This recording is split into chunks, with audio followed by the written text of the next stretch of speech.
So, paano ba ito buksan? Ganito bubuksan ang sardinas. Minamartilyo. Nilalagari. Ganyan po ang talagang natural na pagbubukas niyan.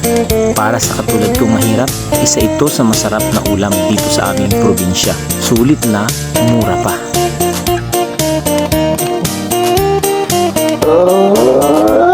Pinandidirian ng iba ang pangarap ko noon.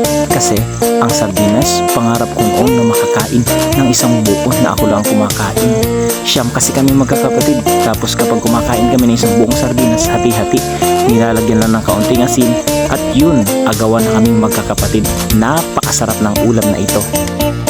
Ano siya? Huwag ako idagad ha. Ganito kami madiri sa sardinas. Kain po tayo, guys. Ah.